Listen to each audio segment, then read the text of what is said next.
ڕێنمایی چییە بۆ ئەو دایک و باوکانی کە تاقەمانی بۆ مناڵەکانیان نەکڕن لە هەمان کاتە لە هەنێ لە ماڵەکانە بە ساڵاچوو یان خۆشیان هەیە یان کە سوکاریان خاوەنپێداویستی تایبەتیان هەیە و لەو مەسەی ئێستا شاتوانم لەم ساڵانێکی زۆر ئەم کلتورە بەردەوامە و تاقەمەنیکردن هەیە لە وڵاتی ئەمەیە.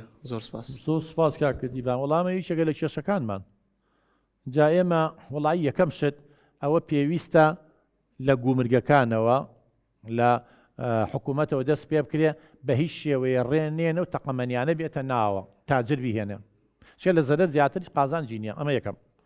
دووەم پێویستە ئاسایش و لایەنی پەیوەندیدار بگەڕێن هەرچ تاجرێک دوکان نارێک ئەم تەقەمەنیانە ئەفرۆشیە کابێتە هۆی ئیزعاجکردنی خەڵک. نازانی زۆر مناڵ چاوی کۆر بۆ برین نار بووە بەم تەقەمەنیانەوە ئەوە لێپرسینەوەیان لەگەڵا بکەن. اینجا ئێمەی دایک و باو کاکەوە تاجر هێنایە ئەوەی گیرفانی پڕێ ئێمەی دایک و باوک بۆ مناڵ ئێوە بەڕێزان کاک دیوان کەسێ بەقەی کورت تەق و تۆقی بینی بێ کەسێ بەقەی کورت شەڕ و کارەساتی بینی بێ ئێ باسە جەژنەکانی شەر تەق و تۆق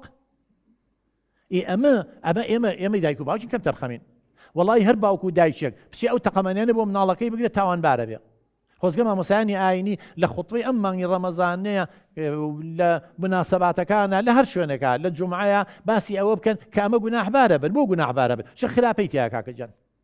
وەڵی جاری وایە من بە ڕێگای ڕۆشتوم لە پڕ ئاوە شتێکیان هەڵاوەتە ژێر قاچێ بە قورعان بستێ بەرز بوویتەوە ترساوی.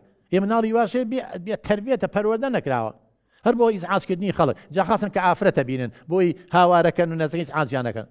اینجا دوای ئەوە تاق بە دوای یەکە وەڵی لە ژووری شەوانی سەرەیەشێ.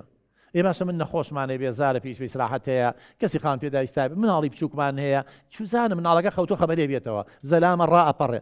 ئەمە بە حەقیقەت شتێکە ڕەفتارێکە دژی دابوونەریتی کودەواری ڕەسەنیشە دژی دینە. بۆیە پێویستە ڕاگەیاندنەکان هەموو لایە ئێمە لە جیاتیەوە کاکە و تەق و تۆقشتە شتێکی بسوود بەخشی بۆ بکڕەوە بپاراکڕێ جلی خۆیە سووتێنێ چاوی خەڵک عەزیەت هەیە خەڵکی ئیزعاجەکە جا توخواشتی ئەم هەموو زەرەرەی تیابێ مەعقول لە دایک و باوکێ بچێ ئەڵێ مناڵەکەمە گریە با بگریە.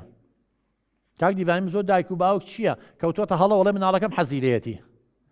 ئێمە نابێت ئەو شتانە بۆ مناڵەکانمان کڕین کە حەزی لێیەتی ئەبێ ئەو شتانەی بۆ بکڕین کە پێویستی پێیەتی. زۆر فەرقەیە لە بینیەوە کاکە حەزی لەوەی 50 چکلێت خوا بەس دان لە دەمیان نامێنی بۆ مناڵیان توی شەکرە بێ نابێت تۆ دوای ئەوە بکەی بەس چی پێویستە ئەوەی بۆ بکە.